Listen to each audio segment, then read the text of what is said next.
Dan malam ini kita akan mengkisahkan tentang kisah satu ulama Yahudi yang masuk Islam. Siapa dia? Abdullah ibnu Salam radhiyallahu anhu. Nabi SAW pernah mengatakan, "Lau amana bi ashratun minal yahudi la amana bi al yahud." Kalaulah beriman 10 pimpinan Yahudi kepadaku, niscaya seluruh Yahudi pasti beriman. Dalam riwayat, ini riwayat Bukhari. Dalam riwayat Muslim, "Lau taba'ani ashratun minal yahudi lam yabqa ala dhahriha yahudiyun illa aslam." Kalaulah 10 orang ini dari kalangan Yahudi mengikutiku, maka tidak ada yang tersisa di kota Madinah kecuali pasti semua Yahudi beriman kepadaku ataupun masuk Islam. Kenapa Nabi SAW mengatakan seperti itu? Dan siapa 10 orang Yahudi ini?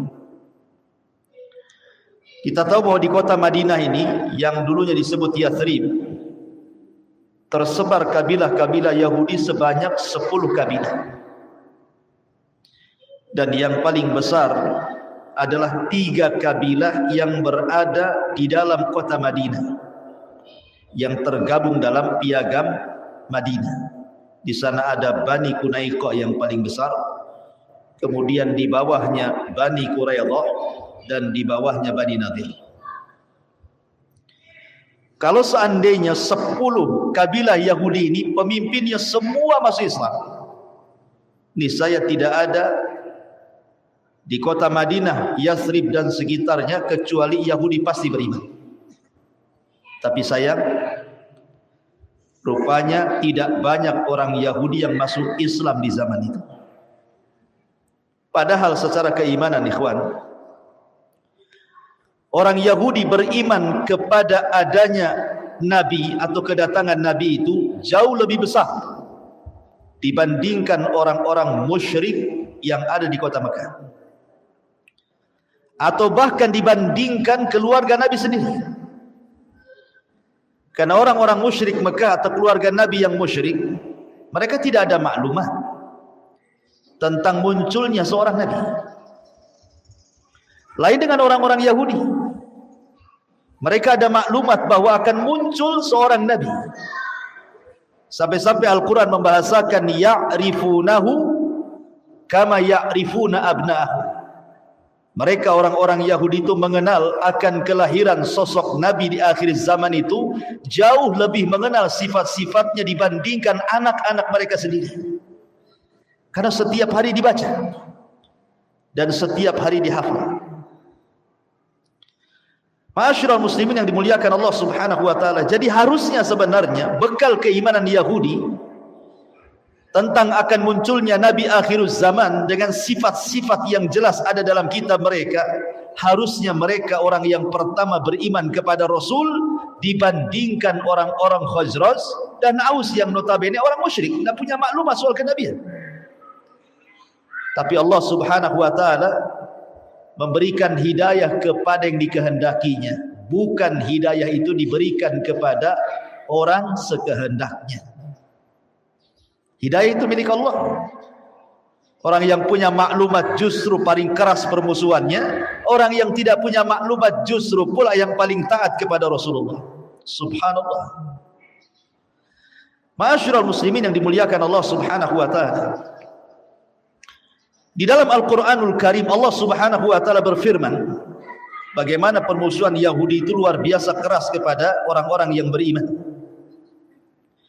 Latajidanna asyaddan nasi adawatan lilladzina amanul yahuda walladzina asyraku walatajidanna aqrabahum mawaddatan lilladzina amanu alladzina qalu inna nasara dzalika bi anna minhum qissisina wa ruhbanan wa annahum la yastakbirun. Sungguh engkau akan dapati manusia yang paling keras permusuhannya terhadap orang-orang yang beriman. Yang pertama orang-orang Yahudi dulu, baru setelah itu kata Allah, dan orang-orang yang menyekutukan Allah ataupun disebut dengan musyrikun. Lihat tertib ayat ini. Kita tahu bahwa periode Mekah permusuhan orang-orang musyrik kan luar biasa kepada Nabi SAW. Tetapi setelah Nabi SAW hijrah dari Mekah ke Madinah, dihadapkan dengan musuh barunya orang-orang Yahudi. Rupanya orang Yahudi jauh lebih keras permusuhannya dibandingkan orang-orang musyrik. Karena Allah mengatakan, sungguh engkau akan dapati manusia yang paling keras permusuhannya terhadap orang-orang yang beriman. Pertama Yahudi, baru orang-orang musyrik. Tetapi lihat kata Allah, dan engkau akan dapati aqrabahum, orang yang paling dekat dengan orang-orang yang beriman, kecintaan mereka siapa? Orang-orang yang mengatakan kami adalah Nasrani. Karena di antara mereka adalah qissisin, banyak para rahib-rahib yang punya pengetahuan tentang kemunculan Nabi dan mereka tidak sombong. Jadi yang menghalangi hidayahnya orang Yahudi itu sombong. Lain dengan orang-orang Nasrani. Makanya di zaman Rasul, orang Nasrani banyak berbondong-bondong masuk Islam. Ma'ruf kisah tentang Nasrani Najran. Satu Nasrani Najran Yaman, semua beriman. Ribuan. Tapi orang Yahudi bisa dihitung dengan jari. Orang-orang yang masuk Islam sampai wafatnya Nabi. Tentu banyak faktornya. Dan kita tidak hendak menjelaskan tentang faktor-faktornya, karena kita akan fokus kepada kisah Abdullah ibnu Salam ibnul Harith. Nama di zaman jahiliyah beliau adalah Husain. Tapi setelah beliau masuk Islam, maka Nabi SAW mengganti namanya dari Husain menjadi Abdullah. Dan begitulah ikhwan, kalau orang sudah tahu, sudah hijrah gitu ya, nama kita ini kurang bagus, tidak ada artinya. Apalagi namanya nama-nama yang mengerikan. Siapa namanya? Hamiyah, api yang menyala. Siapa namanya? Jahannam. Umpamanya kan ada nama-nama yang mengerikan. Sebaiknya diganti atau dikunyah. Abu Abdullah, Abu Muhammad, ya, dan begitu seterusnya, Abu Humairah. Dan artinya bahwa diganti. Makanya Nabi SAW itu banyak mengganti nama-nama para sahabat.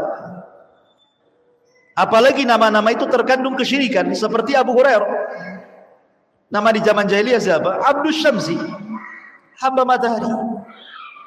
Oleh Nabi SAW diganti, janganlah Abdus Syamsi, engkau adalah Abdurrahman, engkau adalah hamba Ar-Rahman. Lalu kenapa tidak dikenal nama Abdurrahman, malah dikenal Abu Hurairah? Karena dia suka kucing kecil. Hurairatun, itu ikut wazan fu'ailun. Itu namanya dalam bahasa Arab disebut ismut tasghir, isim yang mengecilkan. Berarti Hurairah itu anak kucing. Kalau kucing garong itu hirratun. Kalau anak kucing namanya Hurairatun. Ma'asyiral muslimin yang dimuliakan Allah Subhanahu wa taala. Adapun kunyah beliau adalah Abu Yusuf.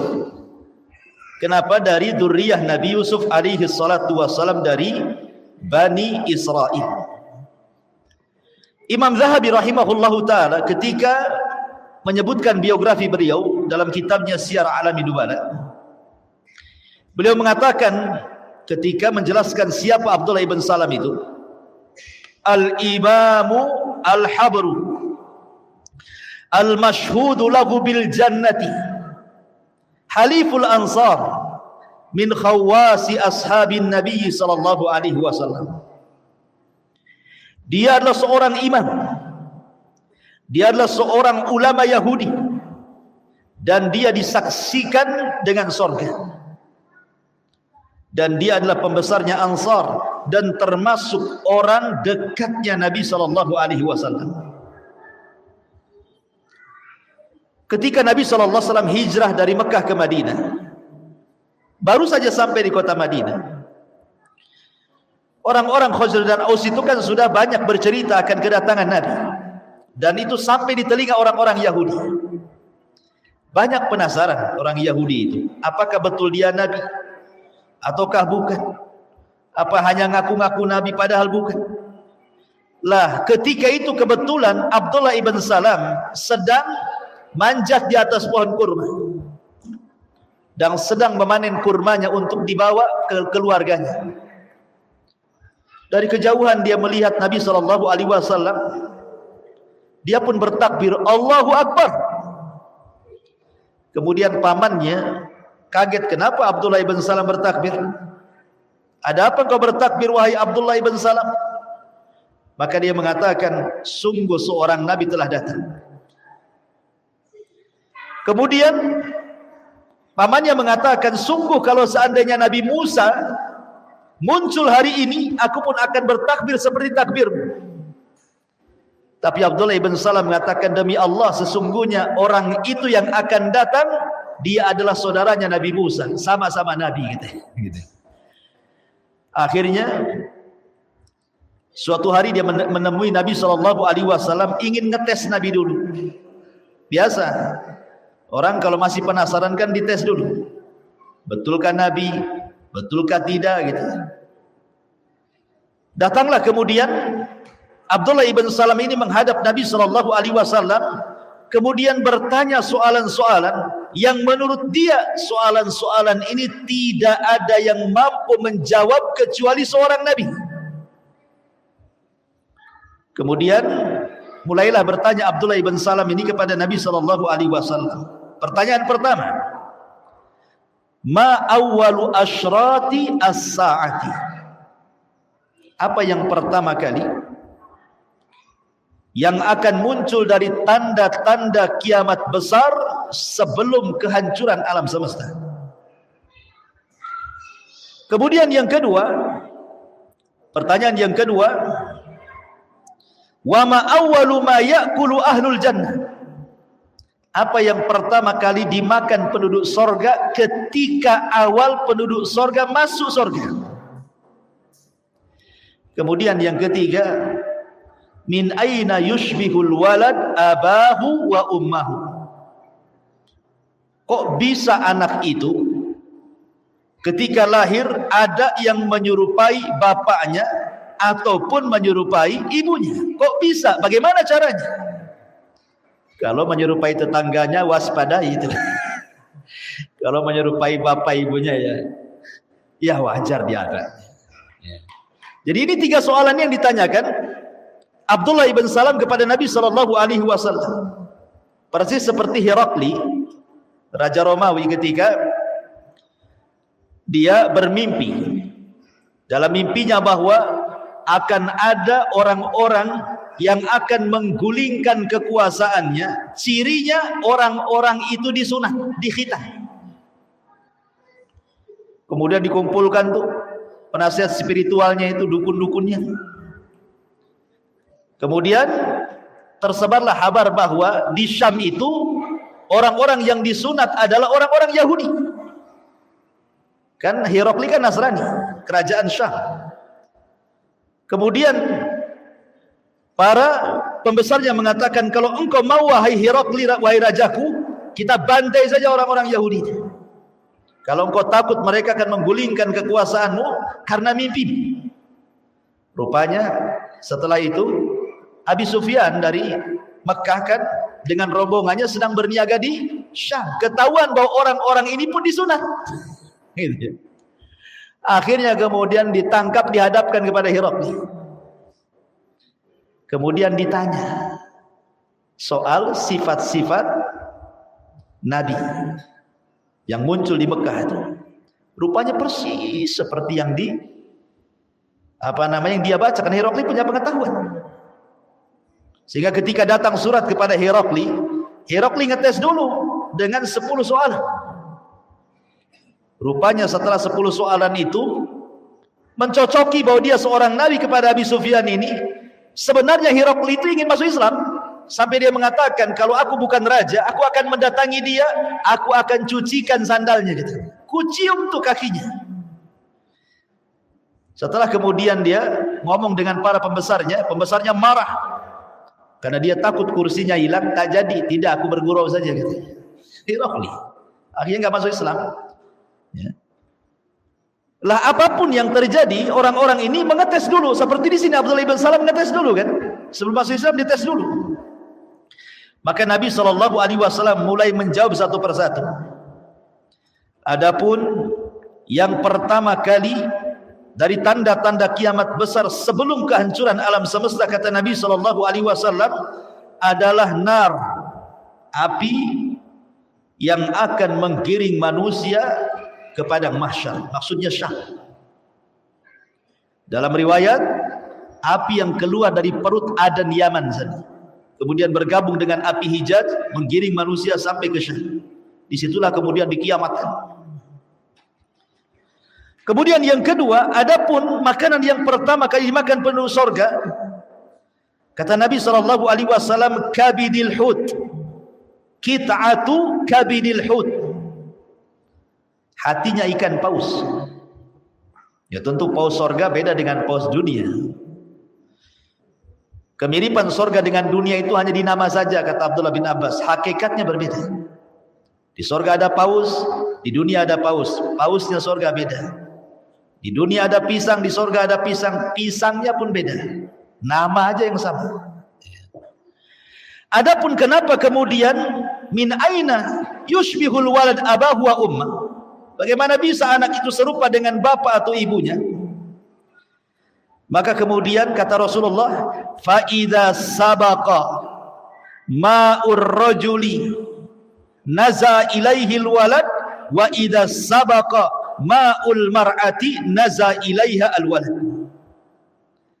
Kalau air sperma laki-laki mendominasi dibandingkan sperma istrinya, maka dia serupa dengan ayahnya. Tapi kalau yang mendominasi sperma ibunya dibandingkan suaminya, maka akan mirip ibunya. Kemudian kata Abdullah ibn Salam, sadaqta, oh benar. Siapa yang menghabarimu tentang jawaban-jawaban ini? Maka Nabi SAW mengatakan Jibril. Ketika Nabi SAW mengatakan Jibril, maka Abdullah ibn Salam mengatakan, dzaka aduwul yahudi minal malaika. Itulah malaikat yang paling dimusuhi Yahudi, katanya. Itulah malaikat yang paling dimusuhi orang Yahudi, katanya. Ya, Yahudi musuhnya malaikat. Jibril lagi pimpinannya malaikat dimusuhi Jibril. Ma'asyiral muslimin yang dimuliakan Allah Azza wa Jalla, lah sejak itulah kemudian Abdullah ibn Salam mengatakan, asyhadu annaka Rasulullah.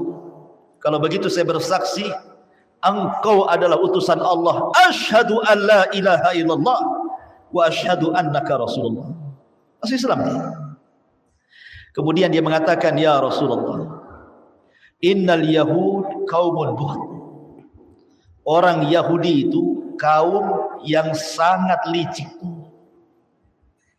kaum yang sangat pendengki. Wa innahum iya'lamu bi islami bahatuni. Kalau orang-orang Yahudi itu tahu tentang keislamanku, pasti mereka akan membenci diriku. Kemudian fa arsil ilaihim fasalhum anni. Tapi kalau engkau ingin mencobanya enggak apa-apa. Tapi sebelum itu kau tanya dulu kedudukanku di hadapan mereka. Akhirnya kemudian Nabi SAW mendatangi orang-orang Yahudi dan bertanya kepada mereka, ayyu rajulin ibnu salamu fikum? Bagaimana pendapat kalian tentang ibnu Salam, Abdullah ibn Salam itu? Apa kata orang-orang Yahudi?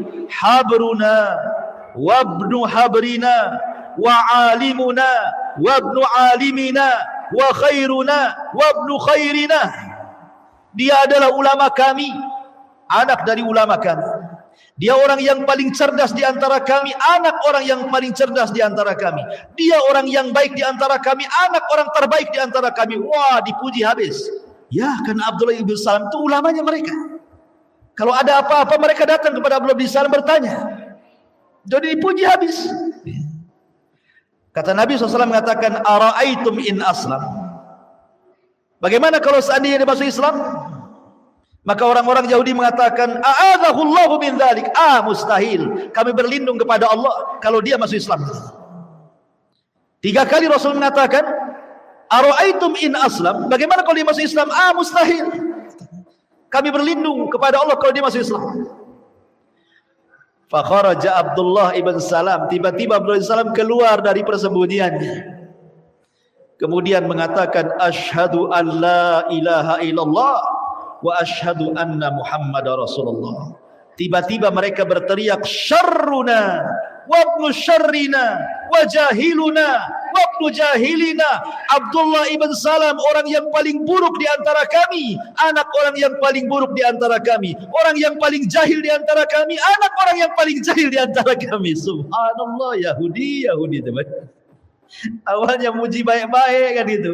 Udah masuk Islam, diangkat tinggi-tinggi, habis itu dijatuhkan serendah-rendahnya. Ma'asyiral muslimin yang dimuliakan Allah Azza wa Jalla. Dari keislaman Abdullah ibn Salam ini turun surah Al-Ahqaf ayat 10. Qul ara'aitum in kana min indillah wa kafartum bihi wa syahida syahidun min bani Israila ala mislihi fa amana wastakbartum innallaha la yahdil qaumaz zalimin.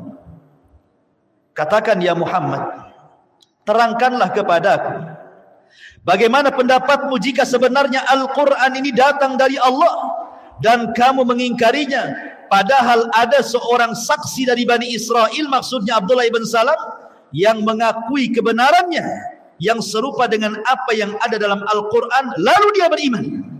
Turun ayat ini kepada Abdullah bin Salam. Tapi kalian justru menyombongkan diri. Sungguh Allah tidak memberi petunjuk kepada orang-orang zalim. Keislamannya turun surah Al-Ahqaf ayat 10. Ma'asyiral muslimin yang dimuliakan Allah Subhanahu wa taala. Abdullah ibn Salam setelah dia masuk Islam, betul-betul dia mempelajari Islam dengan baik. Banyak bertanya kepada Nabi SAW soal Islam sehingga menjadi ulamanya para sahabat. Subhanallah. Ikhwan, ini ada faedah bagus sekali.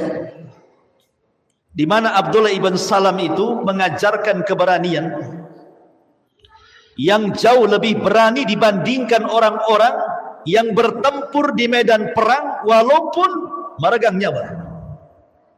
Keberanian Abdullah ibn Salam ini jauh lebih hebat dibandingkan orang yang berperang. Kenapa? Dia seorang ulama Yahudi, dihormati orang-orang Yahudi, pengikutnya banyak dari kalangan Yahudi. Dia pun dimuliakan oleh orang-orang Yahudi secara material, secara dunia. Tiba-tiba kemudian dia mengakui kesalahannya, kemudian meninggalkan kebatilannya, mengambil yang hak. Konsekuensi dia masuk Islam, dia tidak dijadikan ulama lagi di tengah Yahudinya.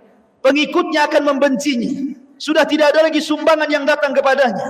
Dia akan hidup bersama layaknya orang-orang muslim yang fakir. Keberanian macam mana coba yang menentukan sikap berpindah dari yang batil kepada yang hak kan? Tidak semua orang bisa, ikhwan. Apalagi tokoh-tokoh gitu ya. Tokoh-tokoh besar kalau umpamanya dia yang tahu salah, ngaku salah, itu berat mereka. Jangan salah. Makanya kita lihat Imam Syafi'i rahimahullahu taala, Muhammad ibn Idris Asy-Syafi'i rahimahullahu taala, ma'ruf Imam Syafi'i. Dia memiliki dua pendapat. Pendapat yang pertama disebut Qaulul Qadim. Pendapat yang kedua disebut Qaulul Jadid namanya. Qaulul Qadim ketika dia berada di Baghdad sana. Qaul jadid ketika berada di Mesir. Imam Syafi'i rahimahullahu ta'ala itu bukan ulama kaleng-kaleng, ulama besar, pengikutnya banyak di dunia saat itu, diulamakan, dijadikan rujukan. Tapi demi kebenaran, seluruh fatwanya bukan 1-2 fatwa, bukan masalah solat saja, masalah talak saja, enggak, semua bab agama dirobahnya dari pendapat A menjadi pendapat B. Yang tersisa hanya 14 masalah saja yang dia tidak rujuk. Coba bayangkan berapa ribu permasalahan fikih itu, dari bab toharo sampai bab muamalah itu semua diganti pendapatnya. Dan konsekuensinya otomatis orang-orang yang sudah merasa nyaman dengan pendapat lama, ketika Imam Syafi'i tiba-tiba merubah, bisa saja kemudian tidak ikut dia kan? Tapi begitulah para ulama. Dengan beraninya mereka mengatakan yang hak ini hak, yang batil ini batil. Abul Hasan Al-Asy'ari radhiyallahu anhu pencetus mazhab Asy'ariyah. 40 tahun menjadi Mu'tazilah. Kenapa? Karena berguru kepada ayah angkatnya Abu Ali Al-Jubai. Abu Ali Al-Jubai menikah dengan ibunya. Dia jadi anak angkatnya seorang tokoh Mu'tazilah besar. Akhirnya Abu Musa Al-Asy'ari dididik, Abul Hasan Al-Asy'ari dididik oleh Abu Ali Al-Jubai. Jadi tokoh Mu'tazilah 40 tahun, dihormati orang Mu'tazilah.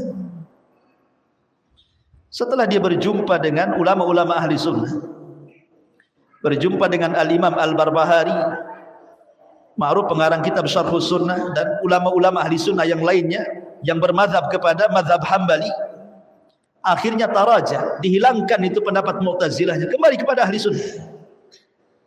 Ya. Ma'asyiral muslimin yang dimuliakan, itulah keberanian yang sesungguhnya ketika seseorang itu mampu membuang pendapat yang batil dan juga berpindah kepada yang hak. Ini yang banyak tidak dilakukan oleh tokoh-tokoh. Betapa banyak orang yang tahu ini hak, ini tidak ada dalilnya, ini perkara bid'ah, tidak dicontohkan Rasul, ini sesuatu kesyirikan. Tapi dia berpikir, aduh, kalau saya berpindah kepada paham ini bisa diboikot saya kan, gitu. Hilang masanya. Ma'asyiral muslimin yang dimuliakan Allah Azza wa Jalla, kembali kepada kisah Abdullah ibn Salam. Abdullah ibn Salam adalah orang yang paling alim dengan Taurat, karena dia ulamanya masalahnya. Dikeluarkan Imam Bukhari dan Muslim dalam sahih keduanya, diceritakan dari Abdullah ibn Umar radhiyallahu anhuma, annal yahud ja'u ila Rasulillah sallallahu alaihi wasallam fa dzakaru lahu anna rajulan minhum wa imra'atan zanaya. Orang Yahudi, kan kita tahu bahwa Yahudi Madinah kan sudah terikat dengan apa? Piagam Madinah. Mereka tidak bisa keluar dari piagam itu. Ada konsekuensinya kalau sampai mereka keluar dari piagam itu. Jadi suatu ketika orang Yahudi datang menghadap Nabi SAW dan menceritakan bahwa ada seorang Yahudi berzina dengan wanita Yahudi. Maka Nabi SAW mengatakan, "Ma tajiduna fit Taurat fi sya'ni rajmi." Bagaimana pendapat kalian dalam kitab Taurat kalian, adakah hukum rajam?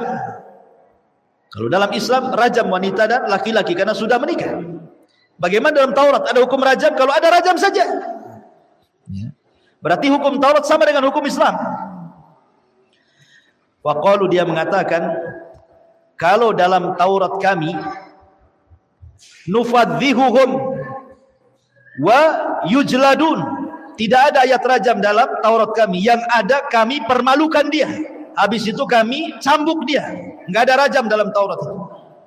Datang Abdullah ibn Salam, ya, dan mengatakan, kadzabtum, dusta kamu. Dia ulamanya Yahudi, mau bohongi Nabi pula, ya. Kata Abdullah ibn Salam kepada orang Yahudi ini, kadzabtum, dusta kamu. Inna fiha rajm, dalam Taurat ada ayat rajam.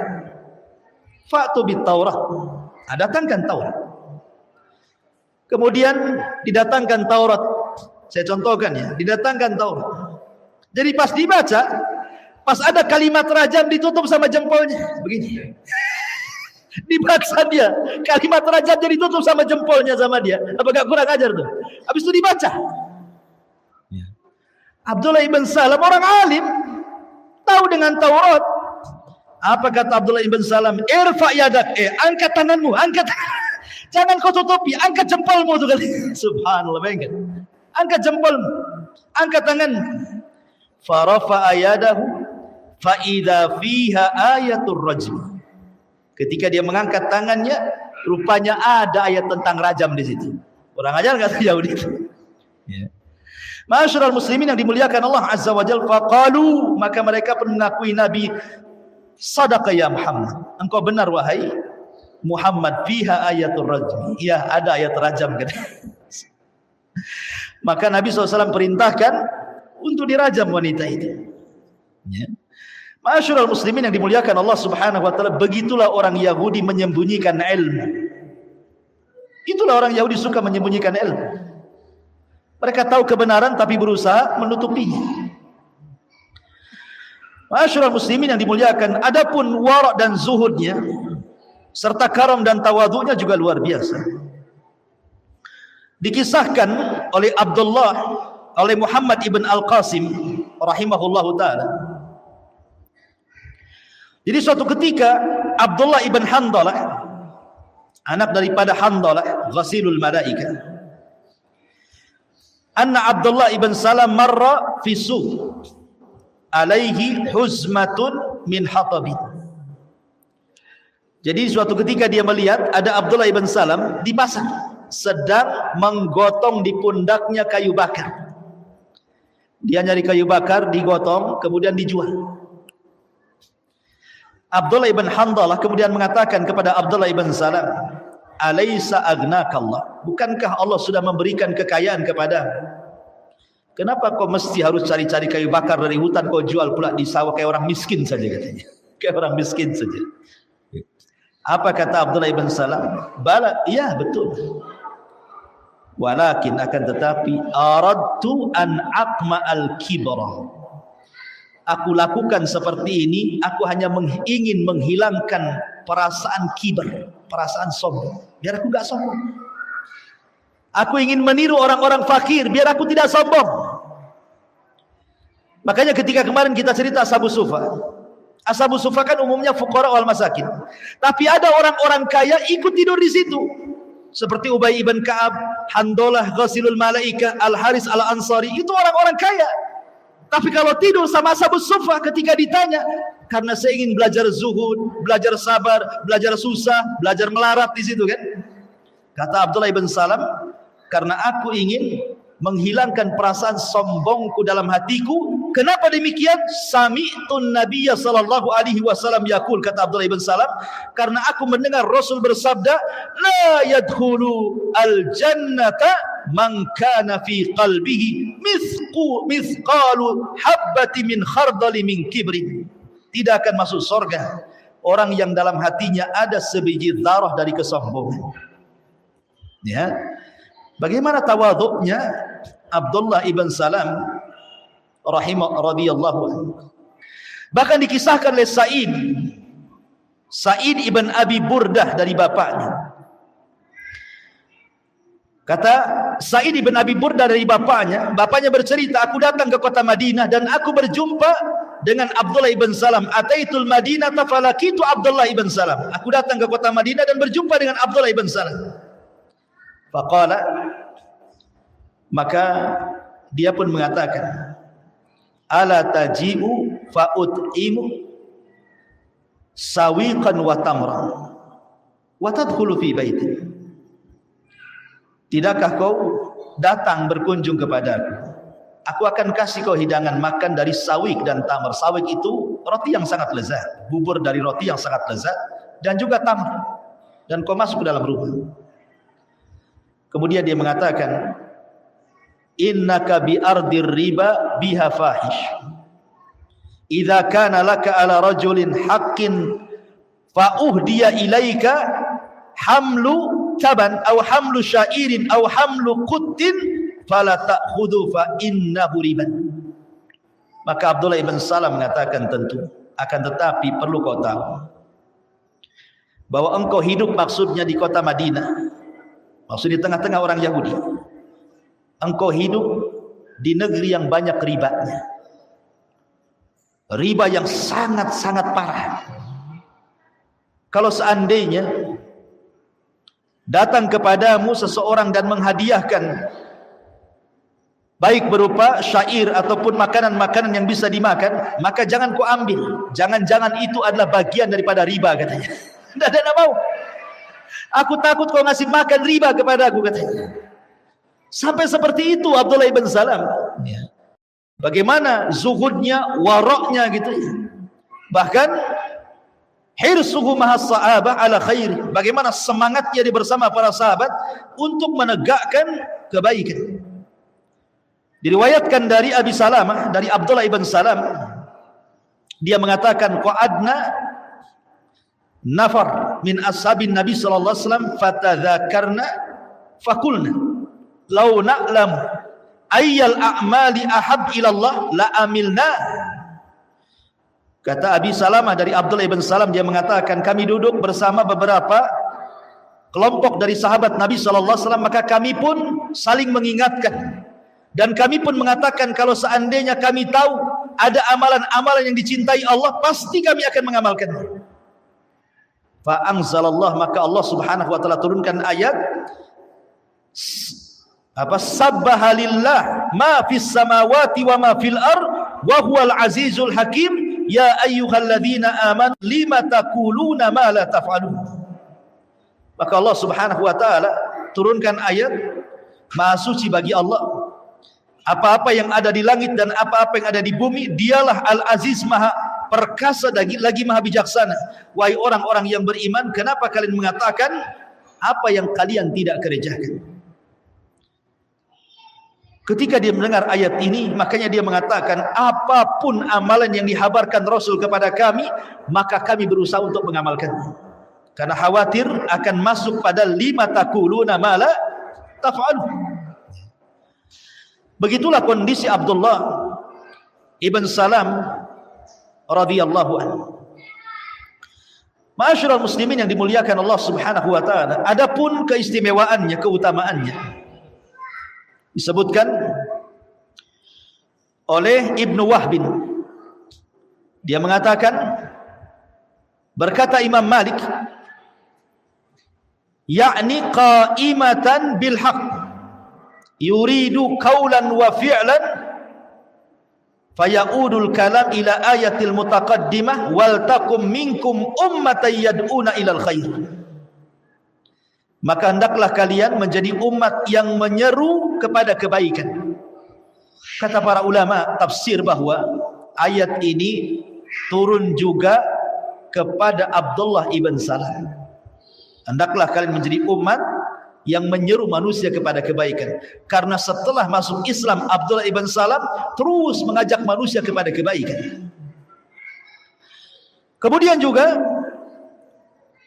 diceritakan oleh Abdullah ibn Abbas radhiyallahu anhuma, ketika Allah Subhanahu wa taala mengatakan laisu sawa min ahlil kitab, tidak sama dari ahli kitab itu ummatun qanitah, ada umat yang senantiasa qaimah, senantiasa mengajak manusia kepada kebaikan. Maka orang ini mengatakan, Abdullah bin Abbas radhiyallahu mengatakan bahwa ayat ini Al-Imran 113 dan 114 itu juga turun kepada Abdullah ibn Salam radhiyallahu anhu. Kemudian juga Nabi SAW sampai menghabarkan Abdullah ibn Salam itu dengan surga. Itu disebutkan oleh Mu'adz bin Jabal radhiyallahu anhu. Jadi Mu'adz bin Jabal ini, dia adalah sahabat yang dikenal dengan alim fil halal wal haram, kan? Orang yang paling pakar dengan halal dan haram itu Mu'adz bin Jabal, ulamanya para sahabat.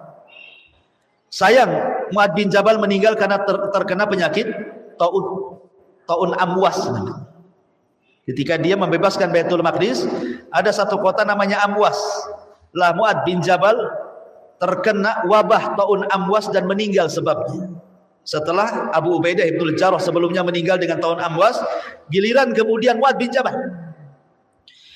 Jadi sebelum wafatnya Mu'adz bin Jabal ini berpesan dan mengatakan bahwa iltamisul ilma an arba'atin. Kata Mu'ad, kalau kalian ingin mencari ilmu, carilah dari 4 orang. Itu sebelum wafatnya Mu'ad bin Jabal berwasiat, kalau kalian ingin cari ilmu, carilah ilmu dari 4 orang. Kemudian beliau mengatakan, yang pertama Uwaimir, atau disebut dengan Abi Darda, Salman Al-Farisi, Abdullah ibn Mas'ud, dan Abdullah ibnu Salam. Kenapa demikian? Karena aku mendengar Nabi SAW mengatakan, innahu ashiru ashratin fil jannah. Karena dia orang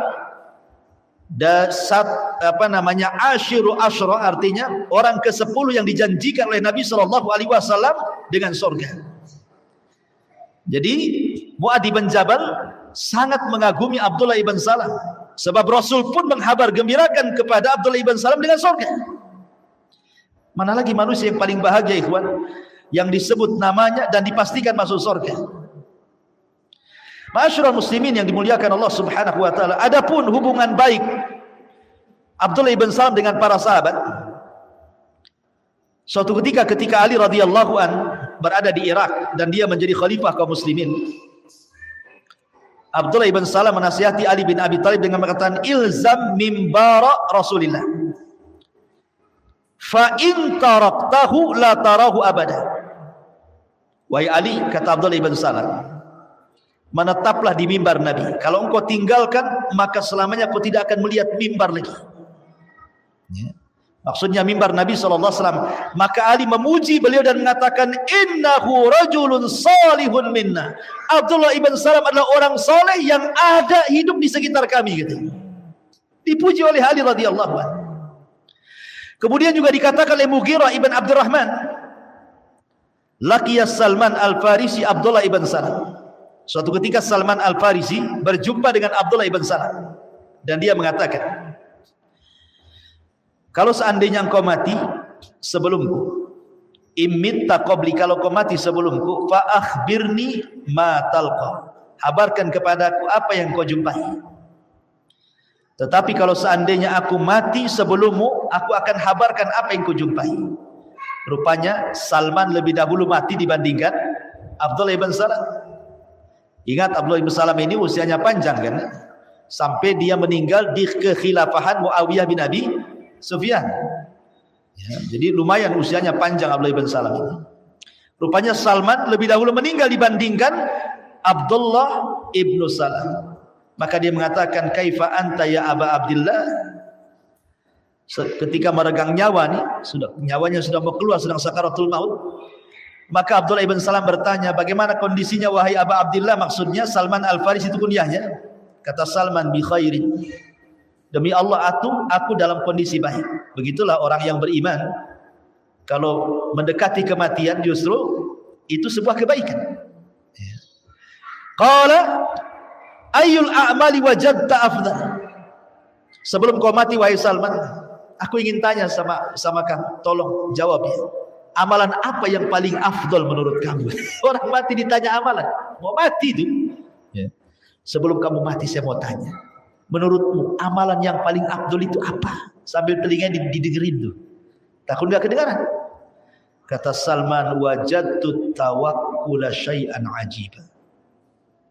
Kalau engkau ingin mengamalkan sesuatu, aku tidak pernah melihat amalan yang lebih afdal melebihi tawakal, katanya. Kemudian dia mati. Subhanallah. Ya. Sampai seperti itu. Ya. Dan ini menunjukkan bahwa tawakal adalah afdalut tauhid. Seafdal-afdalnya tauhid adalah tawakal. Tawakal itu mudah sekali kalimatnya, tapi dalam kehidupan sangat berat. Ya, karena tawakal ini perlu i'timad al-qalbi, betul-betul hati disandarkan dengan jujur kepada Allah Subhanahu wa taala. Ma'asyiral muslimin yang dimuliakan Allah Subhanahu wa taala. Kemudian Abdullah ibn Salam, di antara salah satu kalimat yang didengar dan itu sangat berasar pada dirinya yang menguatkan keislamannya adalah azannya. Ketika Nabi SAW datang ke kota Madinah, kemudian Rasul berkhutbah. Pertama kali khutbah Rasul ketika sampai di kota Madinah, apa khutbahnya Rasul? Ya ayyuhan nas, afsus salama bainakum wa at'imut ta'ama wasilul arhama wa sallu bil laili wan nasu niyam tadkhulul jannata bisalam. Ini khutbah pertama Rasul ketika sampai di kota Madinah. Wahai manusia, sebarkan salam, berilah makan orang-orang yang membutuhkan makanan, sambungkan silaturahim, dan salatlah di tengah malam saat manusia sedang tertidur, maka kalian akan masuk surga dengan selamat. Kemudian Abdullah ibn Salam dia mengatakan, pada nautu minhu, aku pun mendekat dia, wasyahadtu, dan aku pun wasyahidtu, dan aku menyaksikan alla ilaha illallah wa anna muhammadar rasulullah.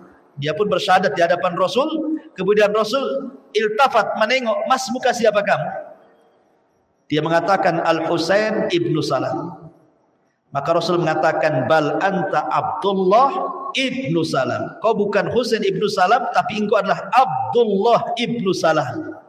Sejak itu berubah namanya dari Husain ibnu Salam menjadi Abdullah ibnu As-Salam. Orang Yahudi, kan kita tahu bahwa Yahudi Madinah kan sudah terikat dengan apa? Piagam Madinah. Mereka tidak bisa keluar dari piagam itu. Ada konsekuensinya kalau sampai mereka keluar dari piagam itu. Jadi suatu ketika orang Yahudi datang menghadap Nabi SAW dan menceritakan bahwa ada seorang Yahudi berzina dengan wanita Yahudi. Maka Nabi SAW mengatakan, ma tajiduna fit Taurat fi sya'ni rajmi. Bagaimana pendapat kalian dalam kitab Taurat kalian, adakah hukum rajam? Kalau dalam Islam rajam wanita dan laki-laki karena sudah menikah. Bagaimana dalam Taurat ada hukum rajam? Kalau ada rajam saja. Berarti hukum Taurat sama dengan hukum Islam. Waqalu, dia mengatakan, kalau dalam Taurat kami nufadzihuhum wa yujladun, tidak ada ayat rajam dalam Taurat kami. Yang ada kami permalukan dia, habis itu kami cambuk dia. Enggak ada rajam dalam Taurat itu. Datang Abdullah ibn Salam, ya, dan mengatakan, kadzabtum, dusta kamu. Dia ulamanya Yahudi, mau bohongi Nabi pula, ya. Kata Abdullah ibn Salam kepada orang Yahudi ini, kadzabtum, dusta kamu. Inna fiha rajm, dalam Taurat ada ayat rajam. Fa'tu bit Taurat, datangkan Taurat. Kemudian didatangkan Taurat. Saya contohkan ya, didatangkan Taurat. Jadi pas dibaca, pas ada kalimat rajam ditutup sama jempolnya, begini. Dipaksa dia, kalimat rajam jadi tutup sama jempolnya sama dia. Apakah kurang ajar tuh? Habis itu dibaca. Abdullah ibn Salam orang alim, tahu dengan Taurat. Apa kata Abdullah ibn Salam? Irfa yadak, angkat tanganmu, angkat. Jangan kau tutupi, angkat jempolmu tuh kali. Subhanallah, bayangkan. Angkat jempolmu, angkat tangan. Farafa ayadahu fa idza fiha ayatur rajm. Ketika dia mengangkat tangannya, rupanya ada ayat tentang rajam di situ. Kurang ajar kata Yahudi. Ya.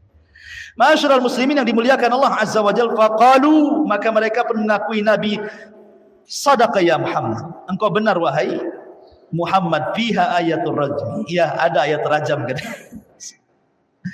Maka Nabi SAW perintahkan untuk dirajam wanita itu. Ya. Ma'asyiral muslimin yang dimuliakan Allah Subhanahu wa taala, begitulah orang Yahudi menyembunyikan ilmu. Itulah orang Yahudi suka menyembunyikan ilmu. Mereka tahu kebenaran tapi berusaha menutupinya. Ma'asyiral muslimin yang dimuliakan, adapun wara' dan zuhudnya serta karam dan tawadhu'nya juga luar biasa. Dikisahkan oleh Muhammad ibn Al-Qasim rahimahullahu ta'ala. Jadi suatu ketika Abdullah ibn Handalah, anak daripada Handalah ghasilul malaika, anna Abdullah ibn Salam marra fi suq alaihi huzmatun min hatabin. Jadi suatu ketika dia melihat ada Abdullah ibn Salam di pasar, sedang menggotong di pundaknya kayu bakar. Dia nyari kayu bakar, digotong, kemudian dijual. Abdullah ibn Handalah kemudian mengatakan kepada Abdullah ibn Salam, "Alaysa agnakallah? Bukankah Allah sudah memberikan kekayaan kepadamu? Kenapa kau mesti harus cari-cari kayu bakar dari hutan, kau jual pula di sawah kayak orang miskin saja," katanya. Kayak orang miskin saja. Apa kata Abdullah ibn Salam? "Bala, iya betul. Walakin akan tetapi aradtu an aqma al-kibra. Aku lakukan seperti ini, aku hanya ingin menghilangkan perasaan kibar, perasaan sombong. Biar aku enggak sombong. Aku ingin meniru orang-orang fakir, biar aku tidak sombong." Makanya ketika kemarin kita cerita Ashabus Sufa. Ashabus Sufa kan umumnya fuqara wal masakin. Tapi ada orang-orang kaya ikut tidur di situ. Seperti Ubay ibn Ka'ab, Handalah Ghasilul Malaika, Al-Haris Al-Ansari, itu orang-orang kaya. Tapi kalau tidur sama Ashabus Sufa ketika ditanya, karena saya ingin belajar zuhud, belajar sabar, belajar susah, belajar melarat di situ kan. Kata Abdullah ibn Salam, karena aku ingin menghilangkan perasaan sombongku dalam hatiku. Kenapa demikian? Sami'tun Nabiyya sallallahu alaihi wasallam yaqul, kata Abdullah ibn Salam, karena aku mendengar Rasul bersabda, la yadkhulu al-jannata man kana fi qalbihi mithqalu habbati min khardali min kibrin. Tidak akan masuk surga orang yang dalam hatinya ada sebiji zarah dari kesombongan. Ya. Bagaimana tawadhu'nya Abdullah ibn Salam radhiyallahu anhu. Bahkan dikisahkan oleh Sa'id ibn Abi Burdah dari bapaknya. Kata Sa'id ibn Abi Burdah dari bapaknya bercerita, aku datang ke kota Madinah dan aku berjumpa dengan Abdullah ibn Salam. Ataitul Madinah falakitu Abdullah ibn Salam. Aku datang ke kota Madinah dan berjumpa dengan Abdullah ibn Salam. Faqala, maka dia pun mengatakan, ala taji'u fa'ut'imu sawiqan wa tamran wa tadkhulu fi baiti. Tidakkah kau datang berkunjung kepadaku? Aku akan kasih kau hidangan makan dari sawik dan tamar. Sawik itu roti yang sangat lezat, bubur dari roti yang sangat lezat, dan juga tamar. Dan kau masuk ke dalam rumah. Kemudian dia mengatakan, innaka bi ardir riba biha fahish. Idza kana laka ala rajulin haqqin fa uhdiya ilaika hamlu taban aw hamlu syairin aw hamlu quttin fala ta'khudhu fa innahu riban. Maka Abdullah ibn Salam mengatakan, tentu akan tetapi perlu kau tahu bahwa engkau hidup maksudnya di kota Madinah, maksud di tengah-tengah orang Yahudi. Engkau hidup di negeri yang banyak ribanya, riba yang sangat-sangat parah. Kalau seandainya datang kepadamu seseorang dan menghadiahkan, baik berupa syair ataupun makanan-makanan yang bisa dimakan, maka jangan kau ambil. Jangan-jangan itu adalah bagian daripada riba, katanya. Tidak mau. Aku takut kau ngasih makan riba kepadaku, katanya. Sampai seperti itu Abdullah ibn Salam. Bagaimana zuhudnya, waraknya gitu. Bahkan hirsuhu mahas sahabah ala khair. Bagaimana semangatnya dia bersama para sahabat untuk menegakkan kebaikan. Diriwayatkan dari Abi Salamah, dari Abdullah ibn Salam, dia mengatakan, qa'adna nafar min ashabin Nabi sallallahu alaihi wasallam fatadzakarna faqulna law na'lam ayyal a'mali ahab ila Allah la amilna.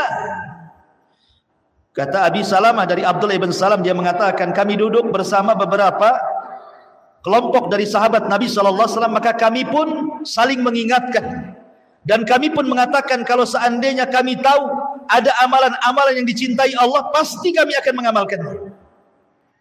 Fa anzalallah, maka Allah Subhanahu wa taala turunkan ayat sabbaha lillah ma fis samawati wa ma fil ard wa huwal azizul hakim ya ayyuhalladzina amanu lima taquluna ma la taf'alun. Maka Allah Subhanahu wa taala turunkan ayat, maha suci bagi Allah apa-apa yang ada di langit dan apa-apa yang ada di bumi, dialah al-aziz, maha perkasa lagi maha bijaksana. Wahai orang-orang yang beriman, kenapa kalian mengatakan apa yang kalian tidak kerjakan? Ketika dia mendengar ayat ini, makanya dia mengatakan, apapun amalan yang dihabarkan Rasul kepada kami, maka kami berusaha untuk mengamalkannya.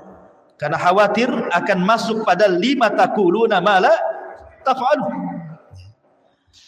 Begitulah kondisi Abdullah ibn Salam radhiyallahu anhu. Ma'asyiral muslimin yang dimuliakan Allah Subhanahu wa taala, adapun keistimewaannya, keutamaannya disebutkan oleh Ibnu Wahbin. Dia mengatakan, berkata Imam Malik,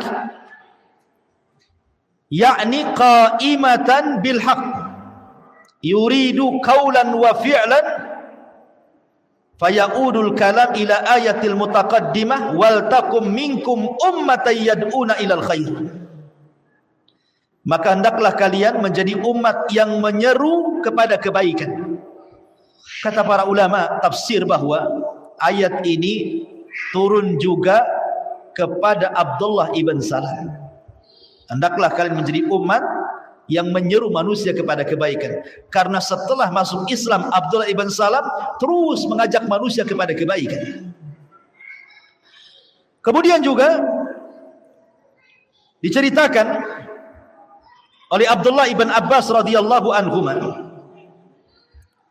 ketika Allah Subhanahu wa taala mengatakan laisu sawa min ahlil kitab, tidak sama dari ahli kitab itu ummatun qanitah, ada umat yang senantiasa qaimah, senantiasa mengajak manusia kepada kebaikan. Maka orang ini mengatakan, Abdullah ibn Abbas radhiyallahu anhu mengatakan bahwa ayat ini Al-Imran 113 dan 114 itu juga turun kepada Abdullah ibn Salam radhiyallahu anhu. Kemudian juga Nabi SAW sampai menghabarkan Abdullah ibn Salam itu dengan surga. Itu disebutkan oleh Mu'adz bin Jabal radhiyallahu anhu. Jadi Mu'adz bin Jabal ini, dia adalah sahabat yang dikenal dengan alim fil halal wal haram kan. Orang yang paling pakar dengan halal dan haram itu Mu'adz bin Jabal, ulamanya para sahabat. Sayang, Mu'adz bin Jabal meninggal karena terkena penyakit taun amwas. Ketika dia membebaskan Baitul Maqdis, ada satu kota namanya Amwas. Lah Mu'adz bin Jabal terkena wabah taun amwas dan meninggal sebabnya. Setelah Abu Ubaidah ibn Jarrah sebelumnya meninggal dengan taun amwas, giliran kemudian Mu'adz bin Jabal. Jadi sebelum wafatnya Mu'adz bin Jabal ini berpesan dan mengatakan bahwa iltamisul ilma an arba'atin. Kata Mu'adz, kalau kalian ingin mencari ilmu, carilah dari 4 orang. Itu sebelum wafatnya Mu'adz bin Jabal berwasiat, kalau kalian ingin cari ilmu, carilah ilmu dari 4 orang. Kemudian beliau mengatakan, yang pertama Uwaimir, atau disebut dengan Abi Darda, Salman Al-Farisi, Abdullah ibn Mas'ud, dan Abdullah ibn Salam. Kenapa demikian? Karena aku mendengar Nabi SAW mengatakan, innahu ashiru ashratin fil jannah. Karena dia orang ashiru ashra, artinya orang ke-10 yang dijanjikan oleh Nabi SAW dengan surga. Jadi Mu'adz bin Jabal sangat mengagumi Abdullah ibn Salam. Sebab Rasul pun menghabar gembirakan kepada Abdullah ibn Salam dengan surga. Mana lagi manusia yang paling bahagia ikhwan, yang disebut namanya dan dipastikan masuk surga. Ma'asyiral muslimin yang dimuliakan Allah Subhanahu wa taala, adapun hubungan baik Abdullah ibn Salam dengan para sahabat, suatu ketika Ali radhiyallahu an berada di Irak dan dia menjadi khalifah kaum muslimin, Abdullah ibn Salam menasihati Ali bin Abi Thalib dengan mengatakan, ilzam mimbara Rasulillah fa in taraktahu la tarahu abada. Wahai Ali, kata Abdullah ibn Salam, menetaplah di mimbar Nabi. Kalau engkau tinggalkan, maka selamanya kau tidak akan melihat mimbar lagi. Maksudnya mimbar Nabi SAW. Maka Ali memuji beliau dan mengatakan, innahu rajulun salihun minna. Abdullah ibn Salam adalah orang soleh yang ada hidup di sekitar kami, gitu. Dipuji oleh Ali radhiyallahu anhu. Kemudian juga dikatakan oleh Mughirah ibn Abdurrahman, laqiya Salman al-Farisi Abdullah ibn Salam. Suatu ketika Salman al-Farisi berjumpa dengan Abdullah ibn Salam, dan dia mengatakan,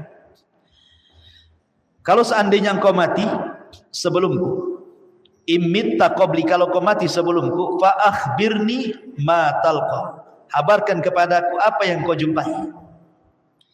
Tetapi kalau seandainya aku mati sebelummu, aku akan habarkan apa yang kau jumpai. Rupanya Salman lebih dahulu mati dibandingkan Abdullah ibn Salam. Ingat, Abdullah ibn Salam ini usianya panjang kan, sampai dia meninggal di kekhilafahan Muawiyah bin Abi Sufyan. Ya, jadi lumayan usianya panjang Abdullah ibn Salam ini. Rupanya Salman lebih dahulu meninggal dibandingkan Abdullah ibn Salam. Maka dia mengatakan, kaifa anta ya Aba Abdillah. Ketika meregang nyawa nih, nyawanya sudah mau keluar, sedang sakaratul maut. Maka Abdullah ibn Salam bertanya, bagaimana kondisinya wahai Aba Abdillah? Maksudnya Salman al-Farisi itu kunyahnya. Kata Salman, bi khairin. Demi Allah, aku dalam kondisi baik. Begitulah orang yang beriman. Kalau mendekati kematian, justru itu sebuah kebaikan. Qala ayyul a'mali wajadta afdal. Sebelum kau mati wahai Salman, aku ingin tanya sama kamu, tolong jawab ya. Amalan apa yang paling afdal menurut kamu? Orang mati ditanya amalan, mau mati itu. Ya. Sebelum kamu mati saya mau tanya, menurutmu amalan yang paling afdal itu apa? Sambil telinga didengerin tuh. Takut enggak kedengaran? Kata Salman, wajadtu tawakkula syai'an ajiba. Kalau engkau ingin mengamalkan sesuatu, aku tidak pernah melihat amalan yang lebih afdal melebihi tawakal, katanya. Kemudian dia mati. Subhanallah. Ya. Sampai seperti itu. Ya. Dan ini menunjukkan bahwa tawakal adalah afdalut tauhid. Seafdal-afdalnya tauhid adalah tawakal. Tawakal itu mudah sekali kalimatnya, tapi dalam kehidupan sangat berat. Ya, karena tawakal ini perlu i'timad al-qalbi, betul-betul hati disandarkan dengan jujur kepada Allah Subhanahu wa taala. Ma'asyiral muslimin yang dimuliakan Allah Subhanahu wa taala. Kemudian Abdullah ibn Salam, di antara salah satu kalimat yang didengar dan itu sangat berasar pada dirinya yang menguatkan keislamannya adalah azannya. Ketika Nabi SAW datang ke kota Madinah, kemudian Rasul berkhutbah. Pertama kali khutbah Rasul ketika sampai di kota Madinah, apa khutbahnya Rasul? Ya ayyuhan nas, afsus salama bainakum, wa at'imut ta'ama, wasilul arhama, wa sallu bil laili wan nasu niyam, tadkhulul jannata bisalam. Ini khutbah pertama Rasul ketika sampai di kota Madinah. Wahai manusia, sebarkan salam. Berilah makan orang-orang yang membutuhkan makanan. Sambungkan silaturahim. Dan salatlah di tengah malam saat manusia sedang tertidur, maka kalian akan masuk surga dengan selamat. Kemudian Abdullah ibn Salam dia mengatakan, pada nautu minhu, aku pun mendekat dia, wasyahadtu, dan aku pun wasyahidtu, dan aku menyaksikan alla ilaha illallah wa anna Muhammadar Rasulullah. Dia pun bersyahadat di hadapan Rasul. Kemudian Rasul iltafat, menengok, mas muka siapa kamu? Dia mengatakan Al-Husain ibnu Salam. Maka Rasul mengatakan, bal anta Abdullah ibnu Salam. Kau bukan Husain ibnu Salam, tapi engkau adalah Abdullah ibnu Salam.